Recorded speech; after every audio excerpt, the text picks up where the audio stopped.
nga pong sakit ng ulo ko. Okay lang, at least ano. Pero, chinek up, pero wala namang gamot. Paano yun? Kasi inano na rin po yung gamot na sinabi ko. Oh. Doon na rin sila nagbase na meron na palang gamot. Dapat binigyan ka na lang ng gamot. Sabi na ng kung ipa-check up do ay bibigain ng reseta ulit, magpapanibago na naman. Oo, sinabi mo. Po namin Oo. na usapan namin ni Daddy Frankie, pagkatapos ng paggawa ng bahay, Dito i-surrender niya po. Oo. Yun naman po ang sana. Ang iniiling lang namin, bigla-bigla naman pong DSWD na. Kailangan daw talaga sumunod sa batas. Kasi sabi ko nga, yun po ang kwantao na inuwi po ni Daddy Frankie, pinaliguan, inalagaan, pinakain. Huwag nyo na sana pakialaman, yun na lang nakalat-kalat din sa lansangan, ang pulutin nyo. Sinabi mo yon. Tapos, ang sama ang sama sa akin. Ha? Masama yung kan sa akin. Tingin. Masama yung tingin sa'yo. Kababayan, nag-try kami maghintay hanggang alas 5. Salamat, nakarating na si Ate Ansing tsaka si Oliver. Kausapin natin kung saan sila nanggaling at kung anong nangyari. Hindi kami basta-basta umalis kasi nag-aalala ako. Pag hindi na painom ng gamot, problema. Di ba?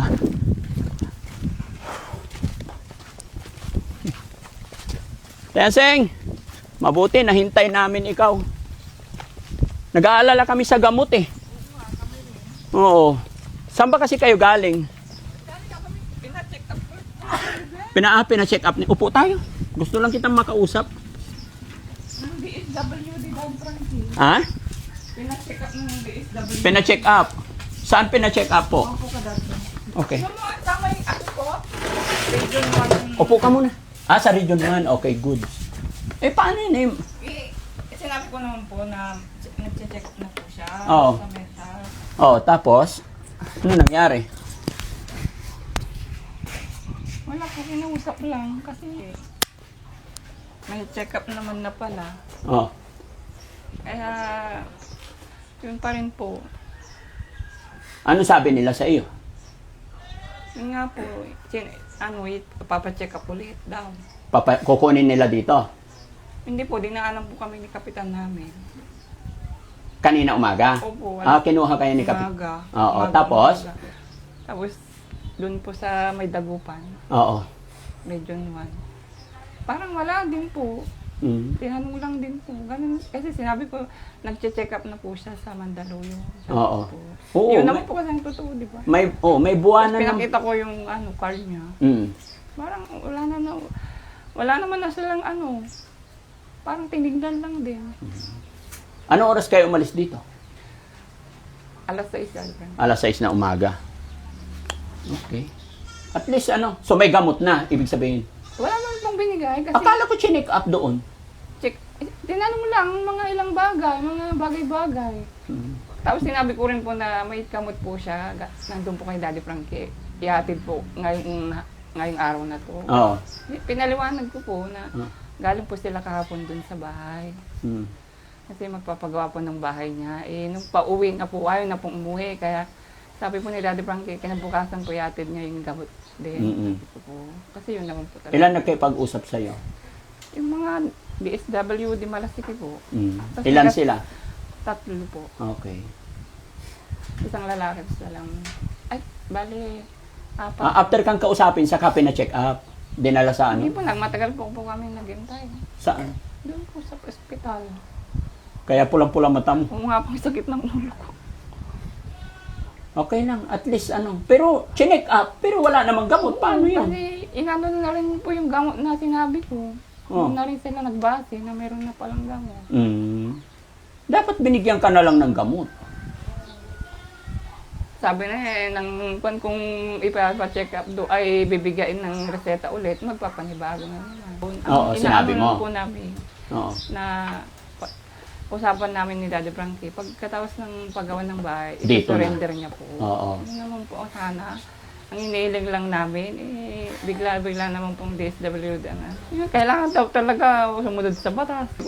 Sabi ko nga, yun po ang kwantao na inuwi po ni Daddy Frankie, pinaliguan, inalagaan, pinakain. Huwag nyo na sana pakialaman. Yun na lang nakalat-kalat din sa lansangan. Napulutin nyo. Sinabi mo yon. Tapos, ang sama ang sama sa akin. Ha? Masama yung pan sa akin. Tingin. Masama yung tingin sa'yo. Tama naman yung sinabi mo eh. Pero, wala tayong magagawa kundi sumunod sa kanila. Nasa batas sila, nasa gobyerno sila. Sabi ko po, mahirap pong magkaroon ng kapamilyang ganyan na may sakit. Kung gusto ko lang po yung makaunawa sa kalagayan namin. Oo. Kaya nga. Hirap po ng Kasi kalagayan. isipin mo, Nanay Ansing, 20 years nandyan, imposibleng hindi alam ng barangay. So, ano ang pinakahuling habilin nila sa iyo? Si kuya ko dito na mag-i-stay. Pag Tapos? may kailangan, pwedeng lumapit sa kanila. Ganun. Oo. At least, yan na yung sinabi nila, no? Sana hindi na ako masisi. Kasi kinuha na nila. Pero yung sinabi ko sa'yo, Nanay Ansing, huwag kang mag-alala. Regarding sa bahay, tatapusin ko yan. Salamat po kung Kahit anong mangyari, tatapusin ni Daddy Frankie yung bahay. Ano't anong mangyari, yung pagtulong na nasimulan ni Daddy Frankie, tuloy pa rin. Gagawin ko yung hanggat aking makakaya. Pasensya ka na, Nanay Ansing, kung napagod ka, hindi ako ang may gusto nun. Sila yun. Nagulat nga ako eh. Kasi kanina pa kami nandito. Tapos nadatnan namin si Kuya JJ, sabi niya, wala sila. Kinuha ng patrol. Sabi ko, sino patrol? Hindi ko nga po alam, saan po tayo pumunta? Basta sabi po na kapitan, may inuto siyang tanod. Punta daw kayo ng Dagupan bukas, daanan ka, alas 5, alas 4 pa lang, gising na ako. Kaya pagod ako na. Okay. At least okay na. Kailan kayo babalik ulit?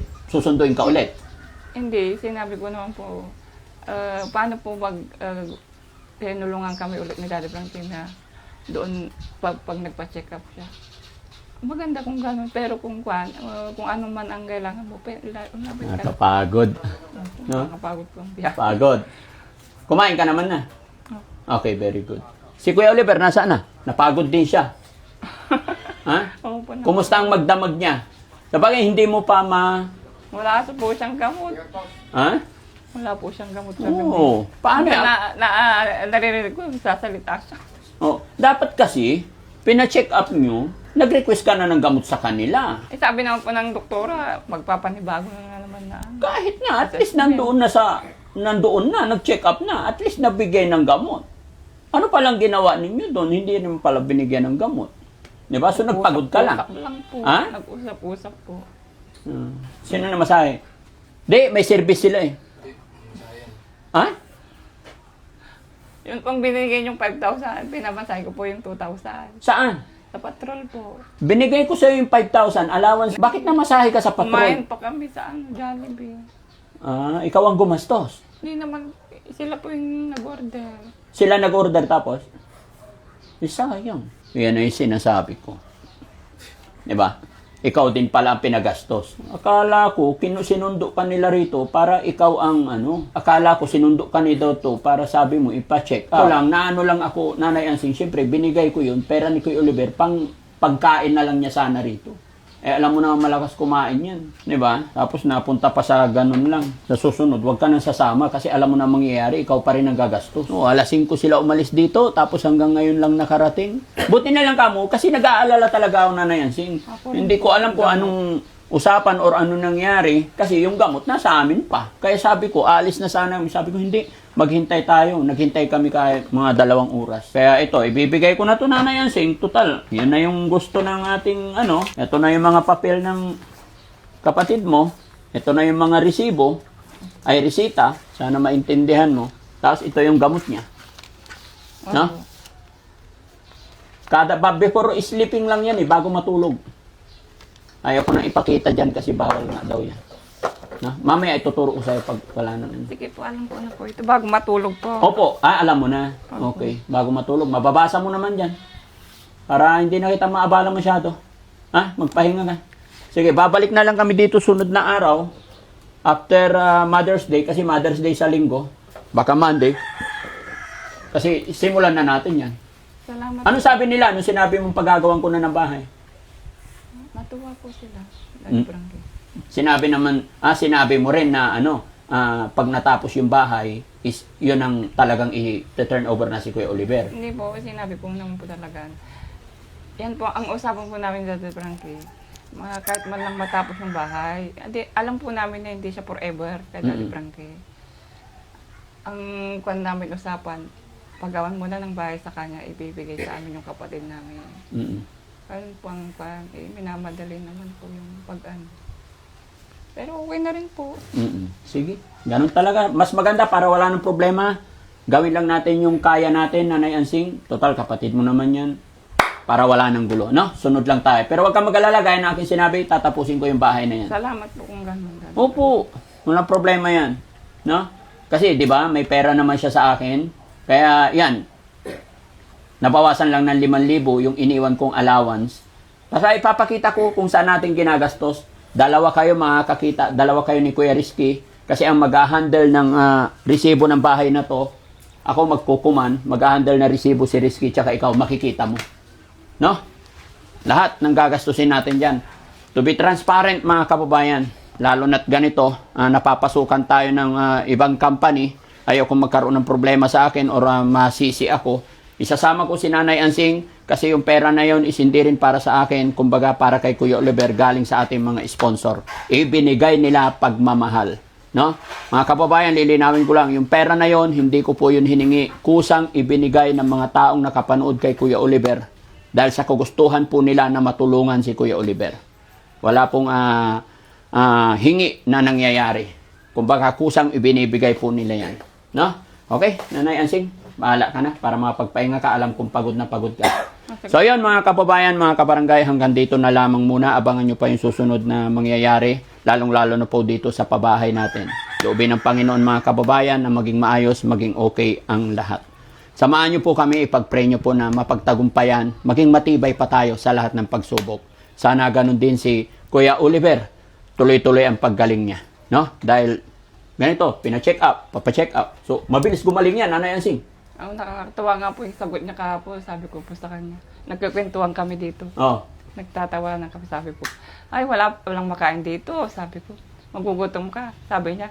Kung anong kakain nyo, kakain din ako, sabi ko. Alam na po niya. Sabi niya. Ano lang naman siya, okay na yung mga sagot niya. Kaya lang, siyempre, nagde-develop pa lang. Ang problema ko lang, Daddy Frank, gala. Gala-gala. Minsan, abul-abulin ko na kung saan pupunta. Yun lang. No? Sige.